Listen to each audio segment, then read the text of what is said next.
Ini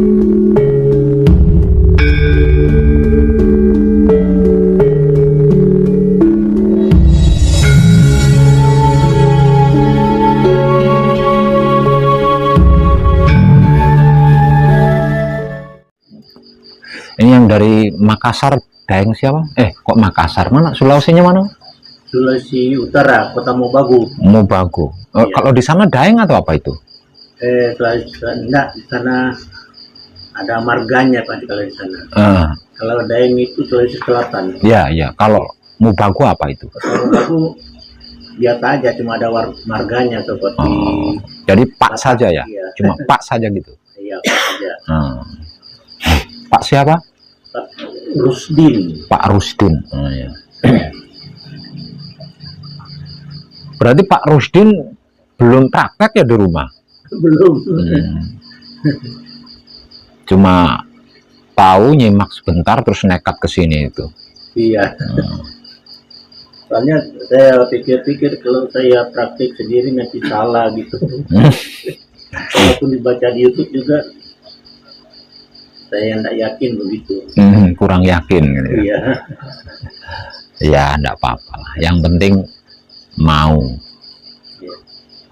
tidak cepat gitu ya, yang penting. Dinikmati aja prosesnya gimana.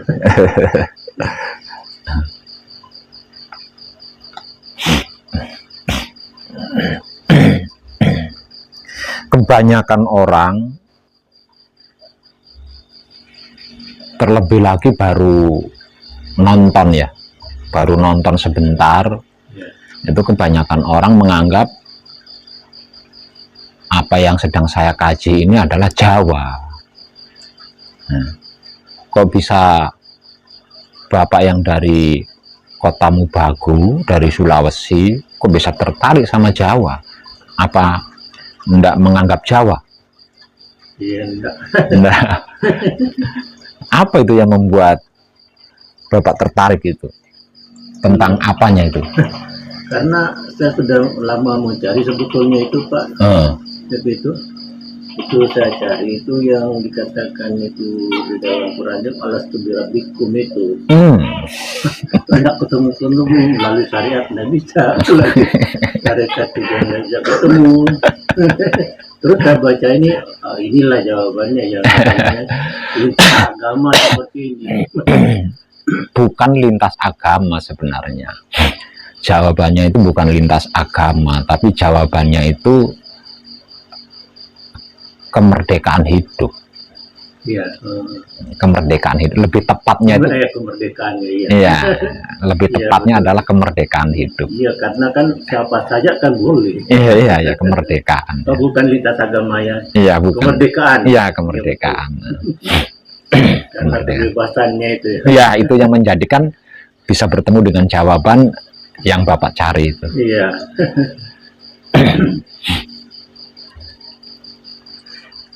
Kalau yang dari Kendal sudah praktek di rumah?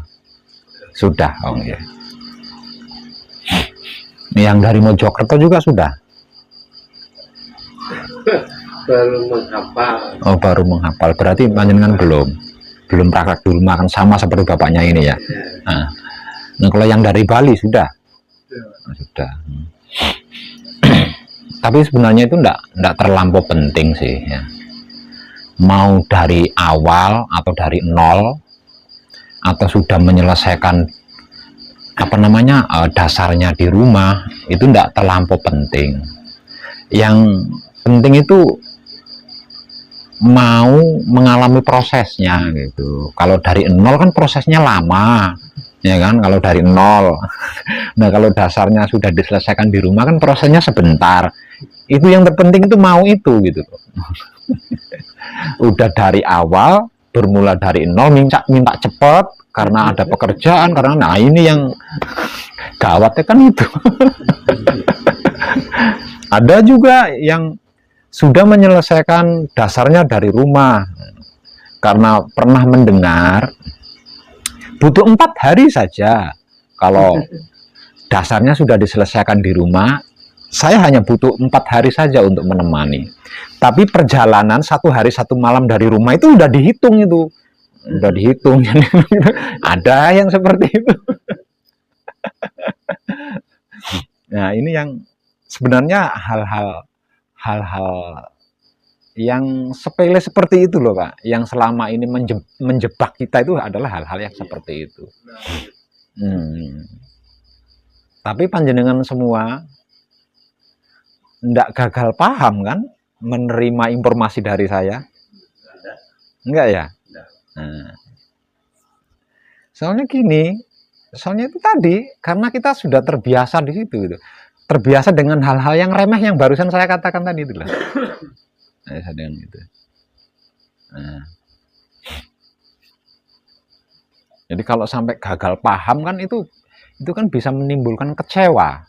Bisa menimbulkan kecewa. Nah, manusia kalau sudah kecewa itu untuk bisa bahagia itu susah banget itu. Ya. Karena apa? Karena hanya manusia hidup yang punya residu. Kalau makhluk-makhluk lain nggak punya dia. Nggak punya residu. Tapi kalau manusia hidup itu punya residu, punya kesan gitu loh. Nah, punya kesan, punya kenangan. Nah, kesan, residu, kenangan. Nah, yang paling sulit itu adalah sakit hati atau kecewa itu tadi. Itu susah banget itu.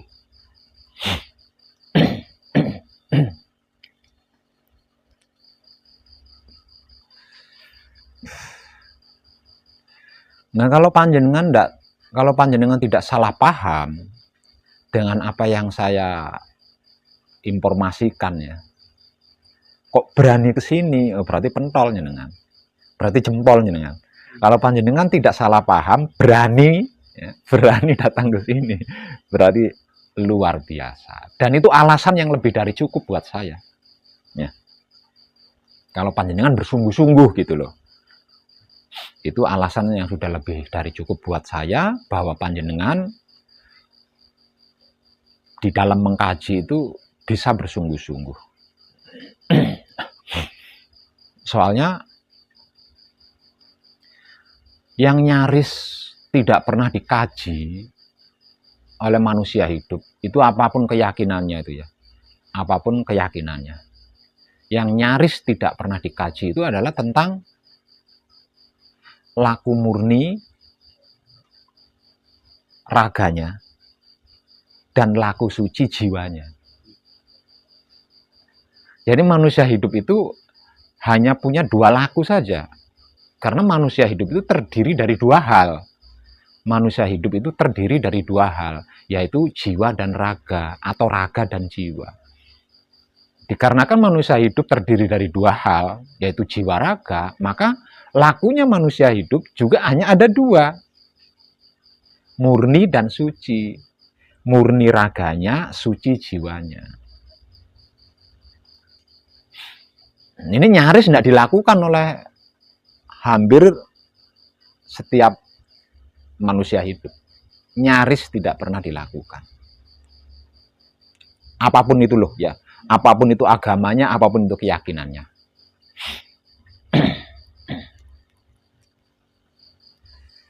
Kenapa kok saya katakan nyaris tidak pernah dilakukan oleh manusia hidup, apapun agama dan keyakinannya?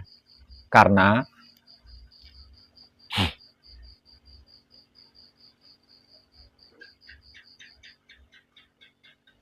doa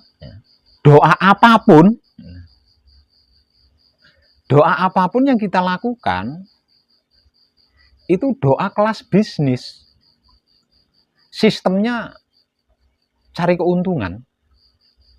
Sistem dagang mencari keuntungan.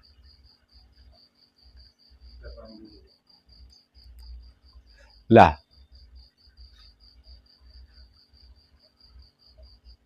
ibadah model apapun juga ibadahnya itu ibadah bisnis. Sistemnya sistem perdagangan. Mencari keuntungan aja. Termasuk sembahyang di dalamnya.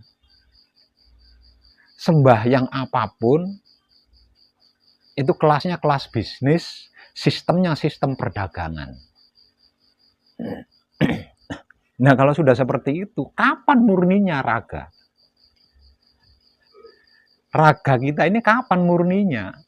Lawang setiap saat, entah itu ketika beribadah, entah itu ketika berdoa, entah itu ketika sembahyang, semuanya itu kendaraannya kalau bukan ego pamrih, kalau bukan pamrih arogan. Nah terus raga kita kapan murninya?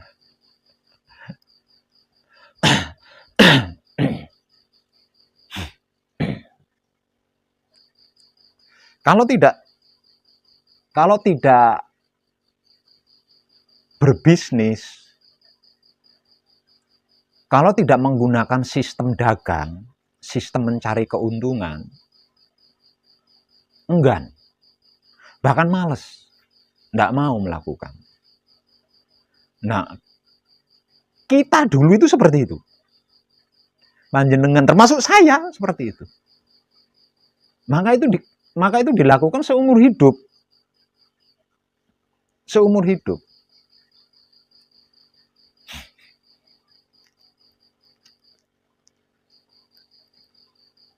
Bahkan Tuhan dipolitiki.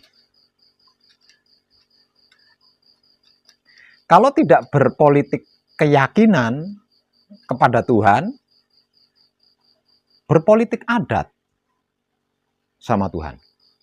Kalau tidak berpolitik adat sama Tuhan, berpolitik ekonomi. Kalau tidak berpolitik ekonomi sama Tuhan, berpolitik ilmu. Nah, kalau sudah seperti itu, kapan sucinya jiwa kita? Nah, kalau seumur hidup kita selalu berpolitik kepada Tuhan, lah terus jiwa kita sucinya kapan? Nah, kalau seumur hidup pergerakan tubuh kita adalah pergerakan bisnis, sistemnya sistem perdagangan, lah terus raga kita murninya kapan? Ketidakmurnian raga kita dan ketidaksucian jiwa kita, inilah yang membuat kita selalu bermasalah dan tidak ada ujung pangkalnya.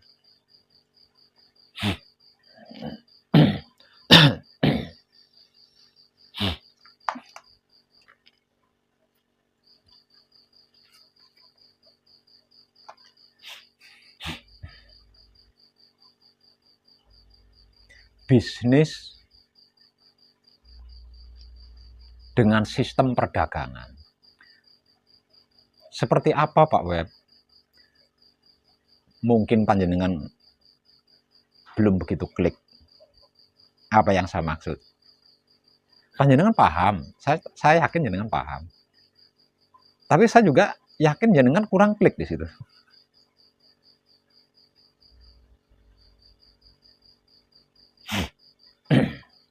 Contoh,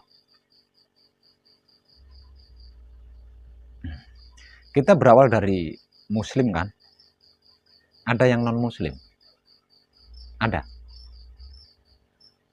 Ada nggak yang non-muslim? Nah, saya tanya sama jenengan. Nggak ada. Kita berawal dari muslim kan berarti. Panjenengan tahu? Bapak tahu? Arti daripada bacaan-bacaan sholat dari awal sampai akhir? Tahu? Kecuali Al-Fatihah itu. Artinya aja. Iya, artinya tahu. Iya, arti yang apa yang tertera di situ. Lah iya kan? Standar, Ya, pengertian standar. ya. Tahu kan ya? Ya. Nah. Dari awal sampai akhir.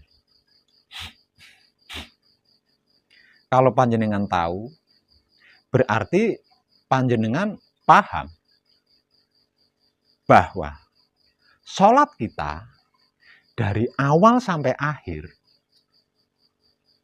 itu isinya hanya bermohon, hanya meminta.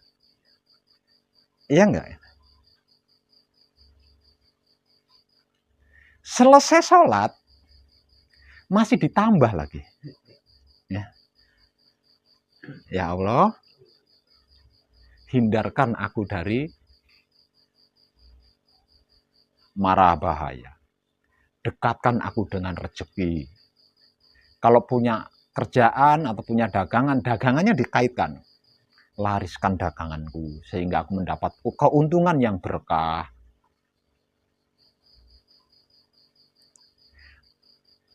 Kira-kira itu bisnis bukan?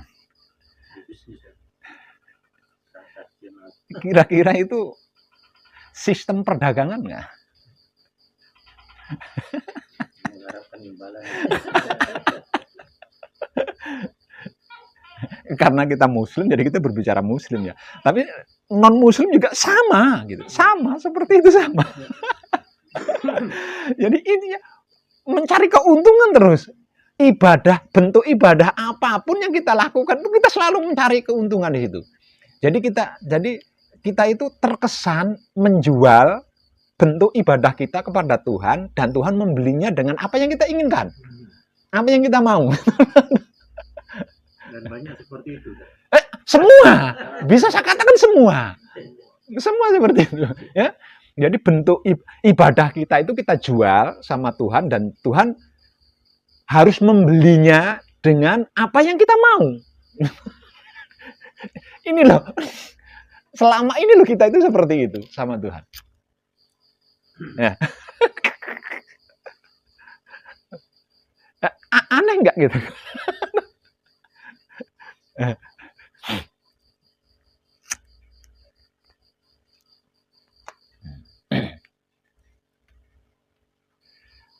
Sampai-sampai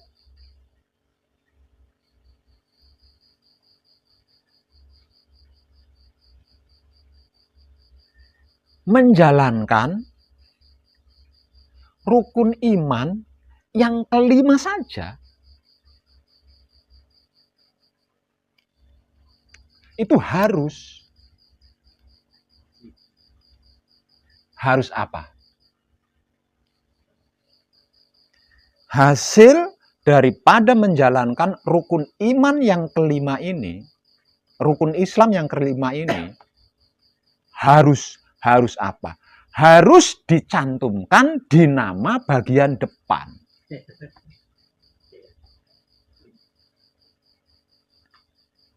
Iya.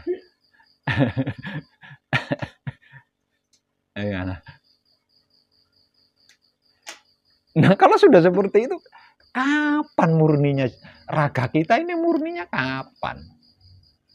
Padahal kita difitrahkan ke dunia,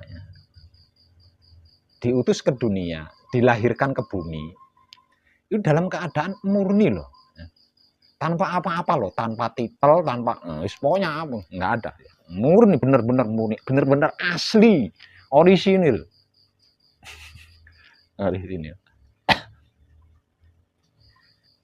Itu bisa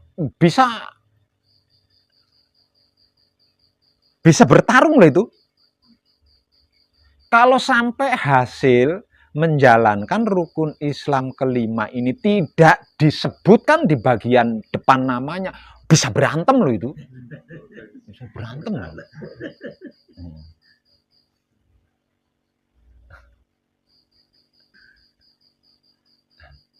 Tidak ada bedanya dengan bisnis kan?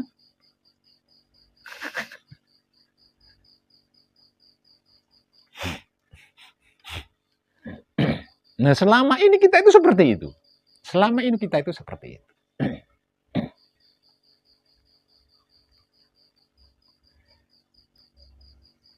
Ketika bermasalah, sebagai seorang muslim,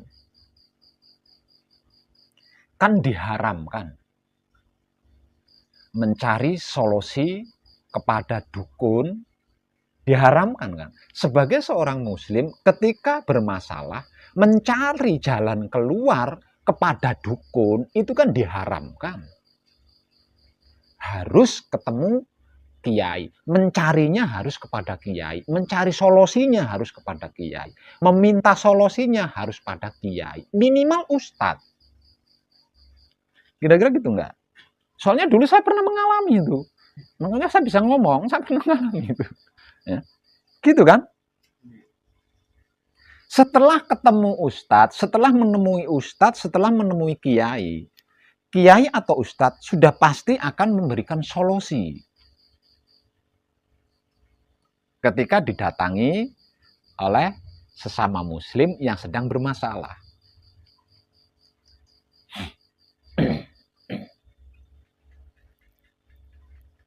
Solusinya, semisal contoh, saya sedang mengalami masalah hutang. Maka solusi yang diberikan oleh kiai atau ustadz sudah pasti tidak akan keluar dari syariat agama, bukan? Karena kiai, ustadz. Dan itu sudah bagus sebenarnya. Namun sayang, kenapa harus berbisnis gitu loh? Kenapa harus menggunakan sistem dagang? Contohnya seperti apa, Pak? Agar supaya kamu dimudahkan oleh Allah sehingga bisa segera melunasi hutang, baca sholawat nariyah 41 kali.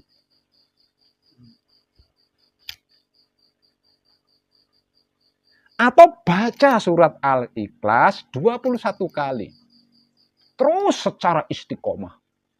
Allah pasti akan melunasi hutangmu. Entah bagaimana caranya. Kenapa harus seperti itu? Gitu loh. Kenapa harus berbisnis? Kenapa harus menggunakan sistem dagang?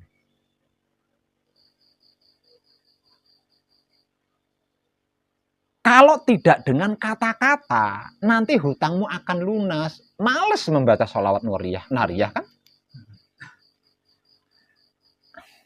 Membaca ayat, males kan? Semangat. Bahkan pembacaannya dibarengi dengan tirakat. Demi untuk mendapatkan keuntungan agar supaya hutangnya lunas. Nah, cara kita bertuhan selama ini seperti itu loh. Caranya kita bertuhan itu selama ini seperti itu. Makanya saya katakan apapun bentuk ibadahnya,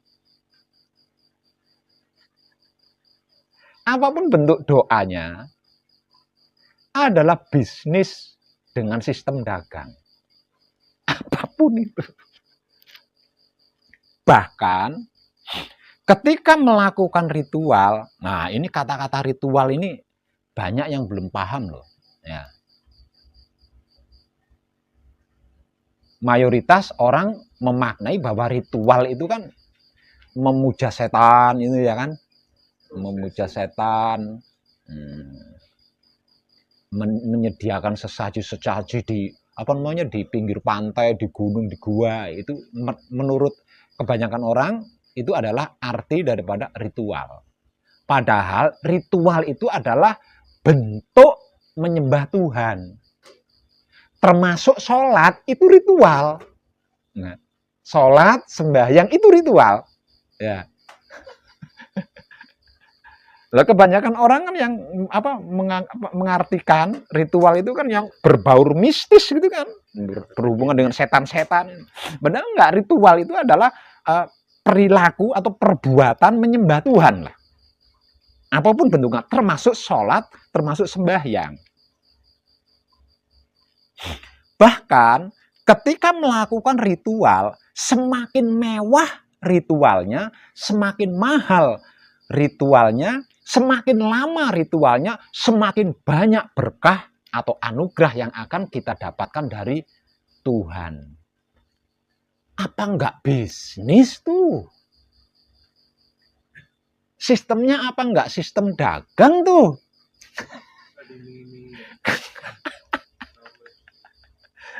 Bagaimana mungkin kita bisa kenal Allah, ngerti Allah, paham Allah, tahu Allah, kalau sistemnya seperti itu? Hubungan kita dengan Tuhan kita itu bukan hubungan bisnis dengan sistem dagang. Hubungan kita dengan Tuhan itu bukan hubungan politik.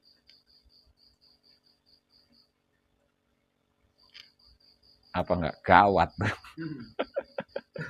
Kalau tidak seperti itu, males. Enggak mau melakukan. Enggak mau. Enggak mau melakukan. Bisanya semangat, mau melakukan karena akan mendapat keuntungan. Kalau enggak menguntungkan, tidak mendapat keuntungan, enggan, bahkan tidak mau sama sekali melakukannya. Jadi kesimpulannya, kita hanya mau menyapa Tuhan, mendekati Tuhan ketika kita sedang dalam kepentingan. Di saat punya masalah saja. Itu pun ngerampok, nodong. Itu pun ngerampok, nodong.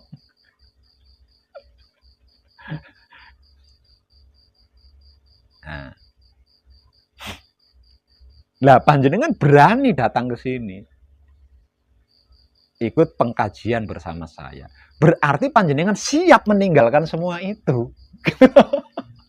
Berarti panjenengan siap berhenti, tidak berbisnis lagi dengan Tuhan, tidak menggunakan sistem dagang jual beli lagi dengan Tuhan. Berarti panjenengan siap di situ. Kalau jenengan tidak gagal paham, kan berarti jenengan ngerti. Itu. Nah, ini yang disebut laku murni menuju suci. Jadi, apapun pergerakan tubuh kita harus murni. Tidak boleh ada sistem bisnis di dalamnya. Tidak boleh ada sistem dagang atau sistem jual beli di dalamnya.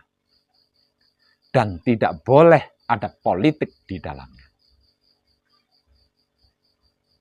Manekung atau gembleng adalah penyelesaian laku murni menuju suci. Artinya semua masa lalu panjenengan yang semuanya serba bisnis, kalau bukan berbisnis tidak mau panjenengan melakukan, itu harus panjenengan tutup, tutup, selesai. Ganti dengan membuka buku lembaran baru yang di dalamnya tidak menggunakan sistem bisnis, yang di dalamnya tidak menggunakan sistem dagang atau jual beli, yang di dalamnya tidak ada politik dalam bentuk apapun. Selesai laku murninya. Nah, kalau laku murninya selesai, artinya raganya ini murni, baru bisa mencapai sucinya diri. Lah, dengan kesucian diri yang dibungkus raga murni, baru bisa mencapai manunggal jati.